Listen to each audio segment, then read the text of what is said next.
Nah, ini skemanya begini kira-kira dari pusatnya. Kalau misalnya di sini kan untuk laporan untuk tahap 1 tahun 23 ini paling lambat kan di Juli. Kalau sampai lewat dari Juli itu kena potong 2%. Kalau sampai September itu potong 3%. Kalau Oktober itu 4%. Nanti yang laporan tahap 2 juga itu terakhir Januari tahun berikutnya. Kalau sampai lebih dari Januari itu kena potong. Nah, ini skema gambarannya seperti ini kira-kira. Nah, di dalam juknis juga diatur. Mohon disampaikan jangan sampai terlambat. Puji dan syukur kita panjatkan kehadirat Allah Subhanahu wa taala, Tuhan yang Maha Kuasa, atas karunia-Nya pada hari ini kita bisa bersama-sama mengikuti kegiatan webinar Keuda Update Series yang ke-33 dengan tema pengelolaan dana bantuan operasional satuan pendidikan sesuai dengan Peraturan Menteri Dalam Negeri nomor 3 tahun 2023 tentang pengelolaan dana bantuan operasional satuan pendidikan pada pemerintah daerah.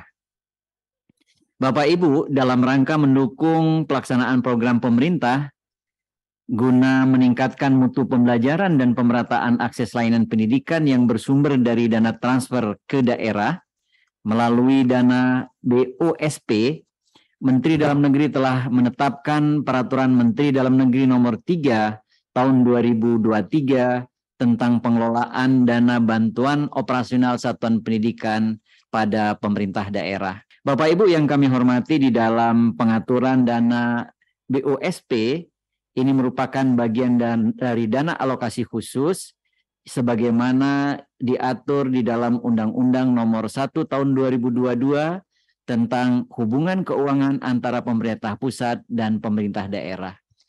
Di dalam Undang-Undang nomor 1 tahun 2022 di situ dijelaskan bahwa dana alokasi khusus adalah bagian dari dana transfer ke daerah yang dialokasikan untuk mendanai program, kegiatan dan atau kebijakan tertentu yang menjadi prioritas dan nasional dan membantu operasionalisasi layanan publik. Penggunaan DAK telah ditentukan oleh pemerintah yang tujuannya antara lain adalah yang pertama untuk mencapai prioritas nasional, yang kedua untuk mempercepat pembangunan daerah, yang ketiga mengurangi kesenjangan layanan publik, kemudian yang keempat untuk mendorong pertumbuhan perekonomian daerah, dan yang kelima mendukung operasionalisasi layanan publik. Bapak Ibu yang kami hormati, sebagaimana kita juga pahami bersama, diterbitkannya Permendagri nomor 3 tahun 2023 juga sebagai tindak lanjut dari surat Dirjen PAUD Didasmen tentang penyaluran BOS dan BOP langsung ke rekening satuan pendidikan. Berdasarkan Peraturan Menteri Dalam Negeri nomor 3 tahun 2023 di pasal 1, di situ disebutkan bahwa dana BOSP adalah dana alokasi khusus non-fisik untuk mendukung biaya operasional non-personalia bagi satuan pendidikan. Dana BOSP terdiri atas dana BOP PAUD, kemudian dana BOS, dan juga dana BOP kesetaraan. Beberapa penambahan dan juga perubahan substansi yang diatur di dalam Peraturan Menteri Dalam Negeri nomor 3 tahun 2003, antara lain yang pertama, adanya perubahan nomenklatur dana BOS, dana BOP PAUD, dan dana BOP kesetaraan menjadi dana BOSP.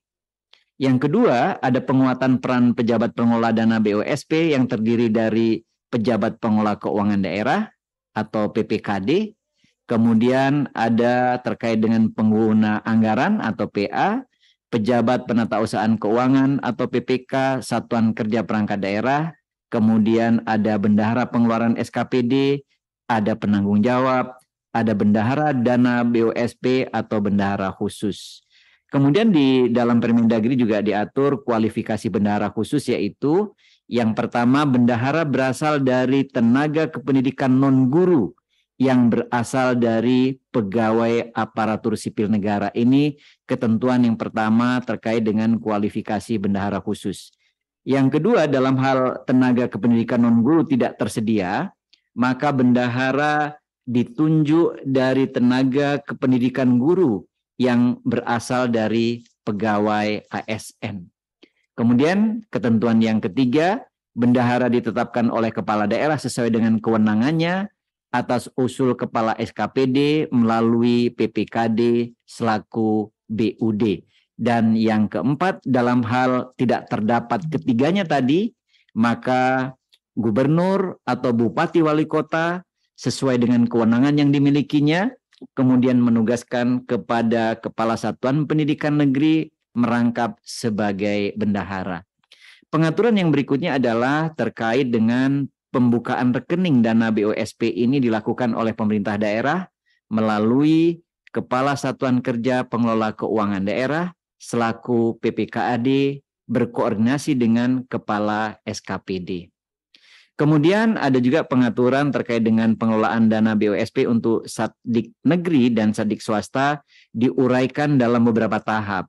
Di antaranya adalah tahap perencanaan dan penganggaran, kemudian ada tahap pelaksanaan dan penatausahaan, dan juga tahap pelaporan dan pertanggungjawaban. Kemudian di dalam Permendagri juga ada perubahan pengelolaan dana BOSP pada Satdik negeri. Yang pertama adalah dari sisi tahap perencanaan dan penganggaran antara lain.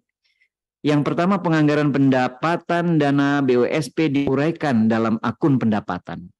Kemudian kelompok pendapatan transfer, jenis pendapatan transfer pemerintah pusat, objek dana perimbangan, rincian objek dana transfer khusus non-fisik, dan subrincian objek sesuai dengan kode rekening berkenaan. Kemudian yang kedua di tahap perencanaan dan penganggaran, meliputi penganggaran belanja diuraikan dalam kelompok belanja operasi dan juga belanja modal. Nah, pada tahap pelaksanaan dan penatausahaan pengelolaan dana BOSP pada Satdik negeri, yaitu dana BOSP disalurkan langsung dari rekening kas umum negara ke rekening satuan pendidikan. Jadi langsung dari pusat, dari APBN ke rekening satuan pendidikan. Kemudian pada tahap pelaporan dan pertanggungjawaban pengelolaan dana BOSP pada Satdik negeri, yaitu adanya pencatatan surat permintaan pengesahan belanja atau SP2B oleh dinas dan surat pengesahan belanja atau SPB oleh PPKD selaku BUD. Kemudian sisa dana BUSP pada Satdik diakui sebagai sisa lebih perhitungan anggaran atau silpa dan menjadi perhitungan penyaluran tahun anggaran berikutnya. Kemudian di dalam Permendagri juga diatur beberapa perubahan di dalam pengelolaan dana BUSP pada Satdik swasta. Yang pertama terkait dengan tahap perencanaan dan penganggaran, antara lain diatur bahwa penganggaran dana BUSP diuraikan dalam akun pendapatan, kelompok pendapatan transfer, jenis pendapatan transfer pemerintah pusat, objek dana perimbangan, rincian objek dana transfer khusus non-fisik, dan subrincian objek sesuai dengan kode rekening berkenaan. Kemudian yang kedua, tahap perencanaan dan penganggaran yang diatur pada Satdik swasta, penganggaran belanja diuraikan ke dalam kelompok belanja operasi, kemudian jenis belanja hibah, objek belanja, rincian objek belanja, dan subrincian objek belanja sesuai dengan kode rekening berkenaan dengan mempedomani Juknis. Pada Satdik swasta, terkait dengan tahapan pelaksanaan dan penatausahaan pengelolaan dana BOSP, yaitu BOSP disalurkan langsung dari rekening kas umum negara ke rekening satuan pendidikan. Sementara dari tahapan pelaporan dan pertanggungjawaban pada Satdik swasta, yaitu adanya laporan penggunaan hibah. Dan yang berikutnya terkait dengan pertanggungjawaban hibah pada BOSP meliputi laporan penggunaan hibah dana BOSP, kemudian adanya surat pernyataan tanggung jawab yang menyatakan bahwa hibah yang diterima telah digunakan sesuai dengan naskah penyajian hibah daerah atau NPHD, kemudian yang bukti pengeluaran harus lengkap dan sah. Dan pengaturan berikutnya adalah terkait dengan bukti pengeluaran yang lengkap dan sah disimpan dan dipergunakan oleh penerima hibah selaku objek pemeriksaan.